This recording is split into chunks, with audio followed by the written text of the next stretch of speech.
पापों को मिटाने के लिए शरणागति ही उपाय, पाप विमुक्ति का मार्ग। प्रसाद भारद्वाज। जब तक हम इस संसार में हैं, हम सभी को किसी न किसी रूप में नाम, प्रतिष्ठा और समय व्यतीत करने के लिए धन की आवश्यकता होती है। कुछ लोगों को ये सभी चीजें बिना किसी प्रयास के प्राप्त हो जाती है, जबकि कुछ को कड़ी मेहनत के बाद भी ये नहीं मिल पाती। लेकिन क्या ये चीजें हमारे साथ स्थायी रूप से रहती है? नहीं, वे नहीं रहती। जीवन काल में हम उन्हें छोड़ देते हैं या वे हमें छोड़ देती है। इसलिए यह स्पष्ट हो जाता है कि नाम, प्रतिष्ठा और धन की प्राप्ति के लिए हमें अपना पूरा जीवन समर्पित करने की आवश्यकता नहीं है। फिर प्रश्न उठता है, हमें किसके लिए प्रयास करना चाहिए? उत्तर यही है कि हमें पाप रहित पुण्य जीवन के लिए प्रयास करना चाहिए। लेकिन पुण्य जीवन कैसे प्राप्त किया जाए? सबसे पहले हमें अपने पिछले पापों का नाश करना होगा। दूसरा, भविष्य में पाप कर्मों से बचना चाहिए और पाप बुद्धि को छोड़कर मन की शुद्धता के लिए प्रयास करना चाहिए। पापों के नाश का मार्ग क्या है?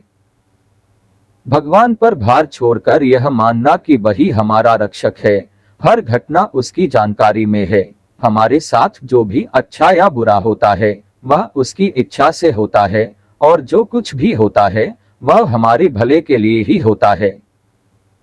इस दृढ़ विश्वास के साथ अपने आप को पूर्ण रूप से भगवान को अर्पित करना और ईश्वर की शरण में तैरते रहना ही शरणागति का मुख्य सिद्धांत है।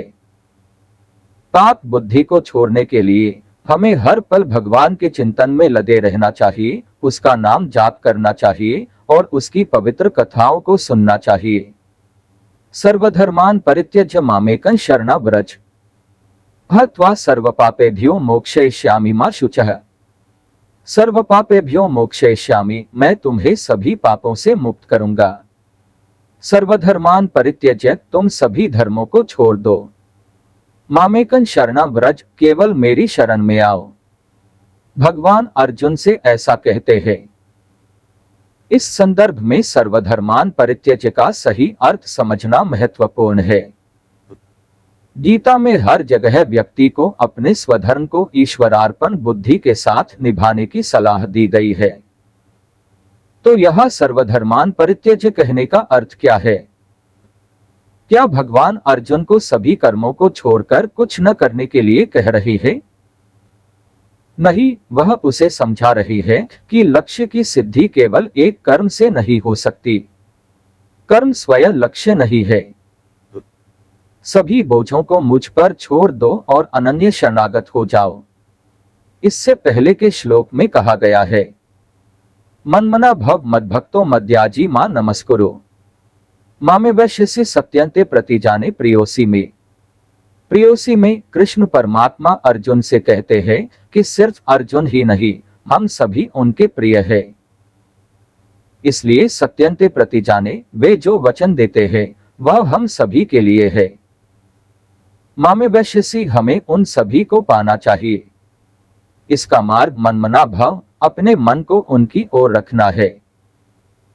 मद्भक्तो भव, उनके भक्त बनो। मद्याजी भव, उनके उपासक बनो। मां नमस्कुरु, उन्हें नमस्कार करो और उनके चरणों के सेवक बनो।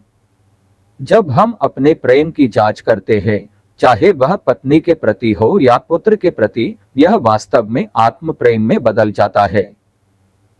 एक पिता अपने पुत्र के प्रति बहुत स्नेह रखता है, लेकिन यदि पुत्र विवाह के बाद पत्नी के प्रेम में पड़कर पिता की उपेक्षा करता है तो पिता का प्रेम एकदम से मिट सकता है और शत्रुता की भावना उत्पन्न हो सकती है। इसलिए यह स्पष्ट है कि हमारे कथित प्रेम में कोई न कोई स्वार्थ छुपा होता है। ऐसे सभी प्रेम किसी न किसी कारण से होते हैं। लेकिन जब हम स्वयं से प्रेम करते हैं तो वह प्रेम निस्वार्थ होता है, अव्याज होता है। मैं कहकर हम सदैव प्रेम की धारा में डूबे रहते हैं। जब हमें यह बोध होता है कि यह मैं ही वह है, तो हमारा मन भगवान के चिंतन से भर जाता है। मनमना भव का यही अर्थ है। भगवान की पूजा करना इसलिए नहीं कि वे हमें कोई वरदान देंगे, बल्कि इसलिए कि वे ही हमारे असली स्वरूप है। हमारी आत्मा और भगवान एक ही है। भगवान को बिना एक पल भी भूले, इसी भाव को दृढ़ करना चाहिए। इस प्रकार की अव्याज भक्ति के कई उदाहरण हमारे पुराणों में मिलते हैं। अक्रूर, विदुर ऐसे ही अव्याज भक्त थे। बचपन से ही भगवान की शरण में गए भक्त जैसे ध्रुव और प्रहलाद। बिना शिक्षित और निम्न जाति के भक्त जैसे कन्नप्पा और शबरी, जिनकी भक्ति की धारा ने उन्हें अपने व्यक्तित्व तक को भुला दिया। परीक्षित की कथा से यह स्पष्ट होता है कि जो भक्ति जीवन भर साधने के बाद भी दूसरों के लिए कठिन है, उसे उन्होंने मात्र 7 दिनों में प्राप्त कर लिया। खट्वांग ने केवल 48 मिनटों में मोक्ष प्राप्त किया। पापों को मिटाने के लिए शरणागति ही उपाय है। भविष्य में दुर्विचारों के बिना एक शुद्ध चरित्र निर्माण के लिए भक्ति ही मार्ग है। जब मन भक्ति से भर जाता है तो उस निर्मल हृदय में भगवान का प्रकाश होता है। शरणागति और भक्ति ये एक ही सिक्के के 2 पहलू है।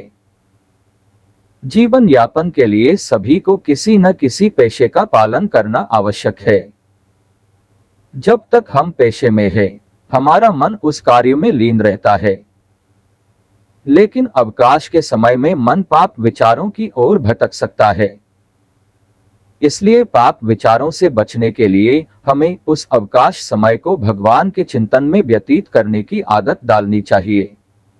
इसके कई तरीके हो सकते हैं। नाम जप, सत्संग, सत्कथा श्रवण, पूजा आदि में लीन होना। इस तरह हमेशा भगवान के चिंतन में लीन रहने के लिए किसी न किसी मार्ग को अपनाना चाहिए।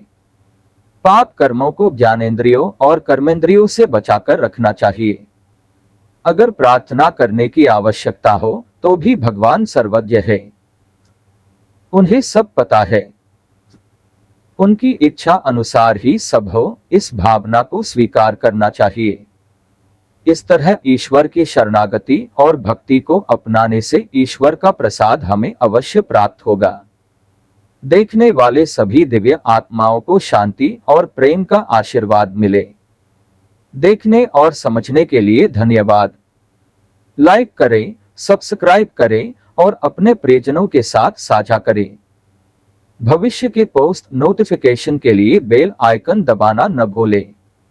भविष्य की वीडियो के लिए चैतन्य विज्ञानम आध्यात्मिक ज्ञान यूट्यूब चैनल देखते रहिए। प्रसाद भारद्वाज।